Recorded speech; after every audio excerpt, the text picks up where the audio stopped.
L'Exode, chapitre 13. L'Éternel parla à Moïse et dit : Consacre-moi tout premier-né parmi les enfants d'Israël, tant des hommes que des animaux.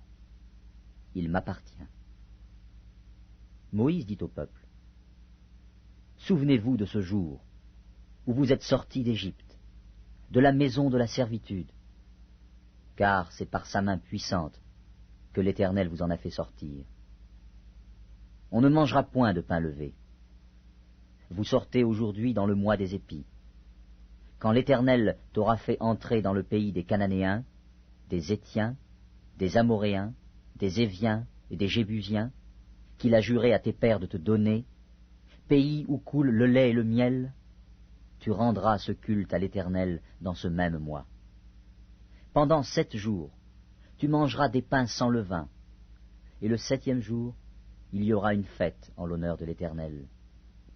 On mangera des pains sans levain pendant les 7 jours. On ne verra point chez toi de pain levé, et l'on ne verra point chez toi de levain, dans toute l'étendue de ton pays.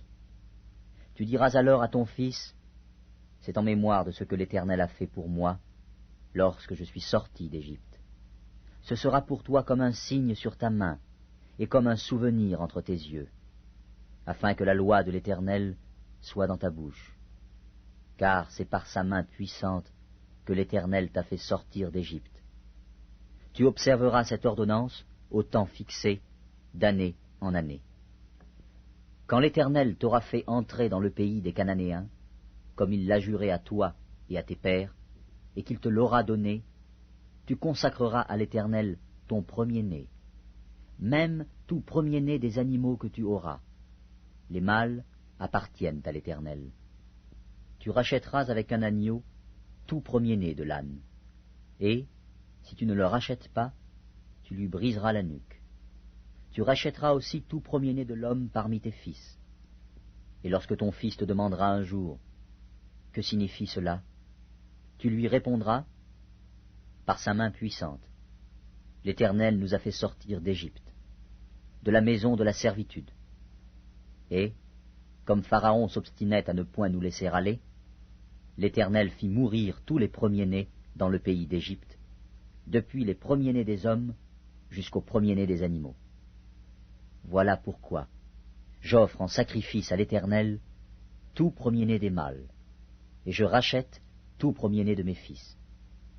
Ce sera comme un signe sur ta main, et comme des frontaux entre tes yeux, car c'est par sa main puissante que l'Éternel nous a fait sortir d'Égypte.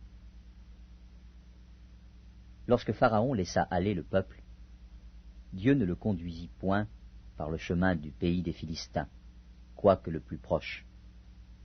Car Dieu dit : le peuple pourrait se repentir en voyant la guerre, et retourner en Égypte. Mais Dieu fit faire au peuple un détour par le chemin du désert, vers la mer Rouge. Les enfants d'Israël montèrent en armes hors du pays d'Égypte. Moïse prit avec lui les os de Joseph, car Joseph avait fait jurer les fils d'Israël en disant : Dieu vous visitera, et vous ferez remonter avec vous mes os loin d'ici. Ils partirent de Sukkot, et ils campèrent à Étam, à l'extrémité du désert. L'Éternel allait devant eux, le jour dans une colonne de nuée pour les guider dans leur chemin, et la nuit dans une colonne de feu pour les éclairer, afin qu'ils marchassent jour et nuit. La colonne de nuée ne se retirait point de devant le peuple pendant le jour, ni la colonne de feu pendant la nuit.